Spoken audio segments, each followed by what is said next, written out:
పేందరికి నా హృదయపూర్వక వందనాలు. చెమ్మగలిగిన దేవుని పిల్లారా, మీ హృదయాలు వెలిగించే మాటతో ఎక్కువ నేను ఎత్తుకు వచ్చినాను కనుక మీరు నేను కలిసి ప్రభు మాటలు ధ్యానం చేసుకుందాం.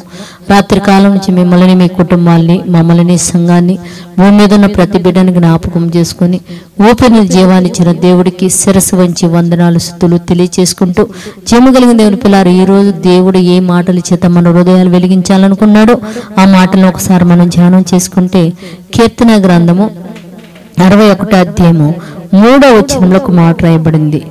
నీవు నాకు ఆశ్రయముగాను ఉంటివి, శత్రువుల ఎదుట బలమైన కోటగాను ఉంటివి అని రాయబడింది. దేవుని పిల్లలు అంటే దేవుడంట మనకు ఆశ్రయముగానున్నాడంట, శత్రువు ఎదుట బలమైన కోటగా ఉన్నాడంట. దేవుని పిల్లలు ఇక మన శత్రువు ఎవరు అంటే, భూమి మీద ఉన్న ప్రతి ఒక్కళ్ళకి శత్రువు ఒక అతడు ఉన్నాడు.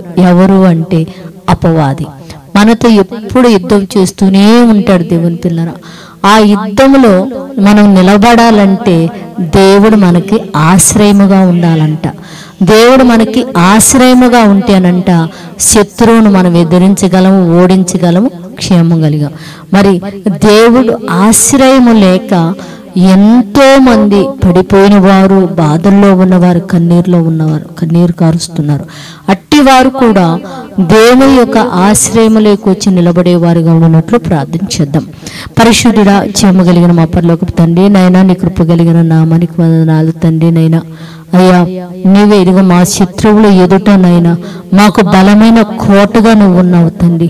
అనేక మంది నీ దగ్గరికి రాకనైనా శత్రువు చేతిలో పడిన తండ్రి నైనా, ఇదిగోన తండ్రి అనేకమైన రోగాలకు గురైపోయినైనా, బలహీనమైన ఆత్మ పట్టిన తండ్రి వాళ్ళని నైనా, తాగుడికి నా తండ్రి నైనా, పేకాటికనైనా, బలహీనమైన పనులకి నా తండ్రి వాళ్ళని అలవాటు చేసి కుటుంబాలు నెమ్మది లేకుండా చేసిన తండ్రి, అట్టి బిడ్డలందరూనైనా ఇదిగో తాగును మానుకొని, పేకాట మానుకొని నా తండ్రి ఆ బలహీనమైన స్థితి నుంచి వదిలించుకొని నేను, ఆ దుష్టుని వదిలించుకొని నైనా ఇదిగో తండ్రి ఆశ్రయమైన నీ దగ్గరికి వచ్చి చేరగలిగే మహాభాగ్యం అట్టి బిడ్డలకు అనుగ్రహించి సహాయం చేయమని క్రీస్తు పేరటి ప్రార్థన అడుగుతున్నాం తండ్రి. ఆమేన్. మీ అందరికీ నా హృదయపూర్వక వందనములు, ధన్యవాదాలు.